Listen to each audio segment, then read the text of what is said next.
Hello friends, in today's video we are going to discuss about the topic relating to accounting standard 9 and the practical aspect in the IT industry.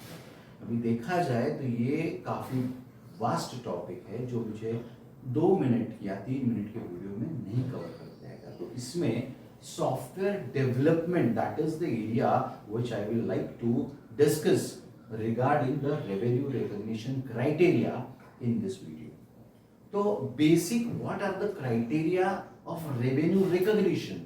So first is as written here, transfer of property in the goods or services. Second is physical possession of the goods oblique services. Third, certainty of realization of that amount. अभी देखा जाए तो ये criteria goods के लिए physical possession of the goods हो सकता है। सर्विस के बारे में हम क्या कहेंगे? और जैसे कि हमने देखा software development very critical area, जहां पे कोई सॉफ्टवेयर डेवलपमेंट के लिए अगर देता है तो the minimum time lead in this case is from 3 months to 3 years. The software is developed in the phases, तो पैसा भी वो फेजेस में होगा। The milestones which are written in the agreement they are also on in the timeline basis. अभी यहाँ पे आप रेवेन्यू रिकॉग्नाइज कब करोगे तो आपको क्या देखना पड़ेगा? तो पहला आपको देखना है कि transfer of property in the goods. तो आप बोलेंगे transfer of property in the goods, what about this in the software development? Software development में होते हैं writes about the coding, the source code जो लिखा जाएगा वो सामने वाले के ओनरशिप में ट्रांसफर होने वाला है। तो ये तो पहले दिन तो हो नहीं सकता, या 1 महीने में भी नहीं हो सकता है। 31 मार्च को क्या स्टेज है वो सॉफ्टवेयर की डेवलप हुई, उसके ऊपर आपको डिसाइड करना है the milestone, how much the money is realised, that is certainty of realisation also should be considered.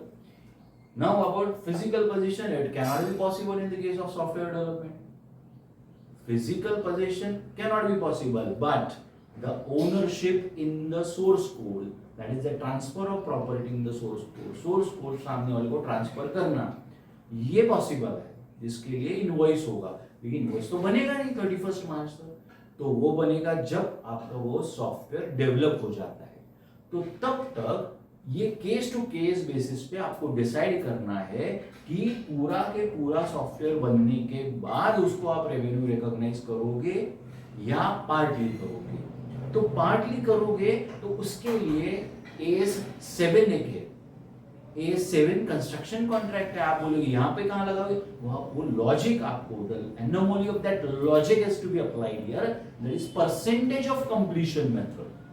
अभी वो लॉजिक लगा के आपको देखना है कि सॉफ्टवेयर कितना डेवलप हो गया है, which is certified by the customer, the client, कि भाई हमको एक्सेप्टेड है, सेटिस्फाइड है। अगर वो ERP हो या कोई भी सॉफ्टवेयर हो जो उनके यूज में 50% के ऊपर उनको सेटिस्फैक्शन है, तो आप PCM that is percentage completion method का लॉजिक यहाँ पे लगा सकते हो कि भाई आपका 10 लाख रुपए का सॉफ्टवेयर है, आपका काम 60% अप्रूव हो गया है, क्लाइंट ने अप्रूव किया है, और 60% अगर अप्रूव किया है तो जितने भी पैसे उसने दिए हैं 10 लाख में से, लेट्स से 5 लाख रुपए दिए, तो 5 lakhs into 60% will be the revenue to be recognized in that particular financial year. This is the way you can make it more correct and more transparent for the purpose of income tax also and for your financial statement also. Thank you very much and stay tuned for such further knowledgeable videos on various accounting standards and income tax. Thank you very much.